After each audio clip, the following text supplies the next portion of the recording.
একজন হত্যা হবে কেন? চেয়ারে বসা নিয়ে আপনি কেন হত্যা করবেন? আপনাকে এই ক্ষমতা দিল কে? লোকাল ইউনো সাহেব অনুষ্ঠান আয়োজন করলেন। সেই অনুষ্ঠানে যে আমি সামনের সিটে আগে গেলাম, আমি বসে আছি, আমাকে তুলে দিতে হবে কেন?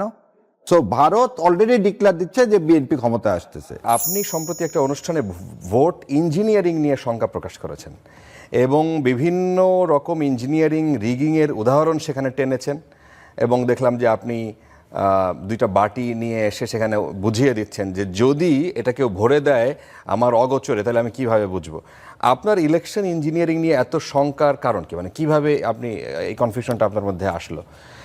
যদি এর সাথে যুক্ত করে রাখি, বিএনপির অনেকেই মনে করেন যে এই এখন প্রশাসনে যারা আছে, এখন পুলিশে যারা আছে, তারা অনেকেই জামায়াতের মনোভাবাপন্ন। শুনেন, ঠাকুর ঘরে কেড়ে আমি কলা খাইনি, ওই দিকে আর যাবো না। আপনাকে একটা গ্রাফ দেখাই, যদি পারেন জুম করে দেখান। 181 জন গত 16 মাসে বিএনপি ইন্টারনাল কনফ্লিক্ট, এবং তাতে হত্যা হয়েছে। এবং এই হত্যার মধ্যে কে কে আছে সেটাও বলে দিই। বিএনপি আছে, যুবলীগের আছে, যুব দলের আছে, ছাত্রলীগের আছে, কৃষক দলের আছে, সাধারণ ছাত্র আছে, ব্যবসায়িক আছে, নাইট গার্ড আছে, সাধারণ মানুষ আছে, এই যে পুরা, এবং সবজি বিক্রেতা পর্যন্ত আছে। এই 1.5 বছরে আজকে আপনি যে কথাটা আমার সম্মানিত ভাই বললেন, উনি তো বললেন যে হ্যাঁ ম্যানিফেস্টো প্রোগ্রাম অ্যারেঞ্জ করলে ইউনো সাহেব, এটা কিন্তু কোনো দলের অনুষ্ঠান না, লোকাল ইউনো সাহেব অনুষ্ঠান আয়োজন করলেন। সেই অনুষ্ঠানে যে আমি সামনের সিটে আগে গেলাম, আমি বসে আছি, আমাকে তুলে দিতে হবে কেন? তাহলে আপনি ওই যে এই কথাটা কেন বললাম, why this is a part of election engineering, আমি আপনাকে একটা জিনিস শোনাই কেন আমি ইলেকশন ইঞ্জিনিয়ারিংয়ের আশঙ্কা করতেছি। আমি 3টা কোশ্চেনের এখন উত্তর পাইনি, সেজন্য আমি ইলেকশন ইঞ্জিনিয়ারের আশঙ্কা করতেছি। সেই 3টা প্রশ্নের উত্তর হচ্ছে, ভারত কেন বারবার বলতেছে বিএনপির সাথে, বলতেছে না কিন্তু বাংলাদেশে একটা নির্বাচন হলে নির্বাচিত দল যেই আসুক তার সাথে আমি কাজ করতে স্বাচ্ছন্দ্য বোধ করব, সেটা না বলে তারা বলতেছে বিএনপি ক্ষমতায় আসবে এবং বিএনপির সাথে ভারত কাজ করতে স্বাচ্ছন্দ্য বোধ করবে। সো ভারত অলরেডি ডিক্লেয়ার দিচ্ছে যে বিএনপি ক্ষমতায় আসতেছে।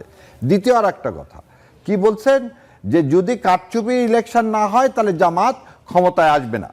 সো ভারতে যে প্রিডিকশন করতেছে, ভারত জ্যোতিষীর যে ভূমিকায় আছে, এই ভূমিকাটার কারণে আমি বলতেছি। এবং আরো একটা জিনিস যেটা আজ পর্যন্ত মানে আমাদের কারো কাছে, জাতির কাছে ক্লিয়ার না, কি সেই অশনি সংকেত ছিল যার কারণে একটা দলের প্রধান এদেশে ফিরে আসতে পারেনি, কে কোন সিগন্যাল দিল।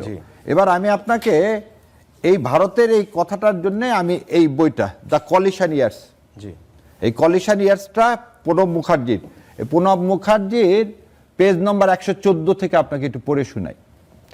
ইন ফেব্রুয়ারি 2008, তার আগে দেশবাসীকে বলি, 2008-এর ডিসেম্বর মাসে হয়েছিল আমাদের ইলেকশন বাংলাদেশে, আর 2008 সালে হয়েছিল ইলেকশন। আর ফেব্রুয়ারি মাসে প্রণব মুখার্জি কি বলতেছে শোনেন। In February 2008, Bangladesh army chief Moeen Ahmed came to India on a 6-day visit. He called on me too. During the informal interaction, I impressed upon him the importance of releasing political prisoners. He was apprehensive about his dismissal by Sheikh Hasina after her release. But I took personal responsibility and assured the general of his survival after Hasina returned to power. অনেকে বলে যে আমি নাকি বই থেকে অল্প একটু পড়ি, বাকিটুকু পড়ি না, সেজন্য আপনাকে বই দিয়ে দিলাম। 2008 সালের ফেব্রুয়ারি মাসে প্রণব মুখার্জি বলতেছে ময়ূর আহমেদকে যে আপনার চাকরি যাবে না, চিন্তার কোনো কারণ নাই, শেখ হাসিনা ক্ষমতায় আসবে এবং আপনার চাকরিটা থেকে যাবে। 2008 সালের ফেব্রুয়ারিতে, 2008 সালের ডিসেম্বর আমরা ইলেকশন করতে যাচ্ছি, ইলেকশন করব, উনি ফেব্রুয়ারি মাসে বলে দিল কিভাবে? আজকে সেই জিনিসগুলো এখানে কি উদীয়মান, এই যে হত্যাযজ্ঞ, এগুলো সব হচ্ছে ইলেকশন ইঞ্জিনিয়ারিং এর পার্ট। অল আর ইলেকশন ইঞ্জিনিয়ারিং পার্ট। কেন এই পার্ট? যে বিএনপির সাথে তুমি যদি বিএনপির কথা না শোনো, বিএনপিকে ভোট না দাও, তাহলে তোমার করুণ পরিণতি ওয়েট করতেছে। এটাই 2008 সালে করে আসছে আওয়ামী লীগ।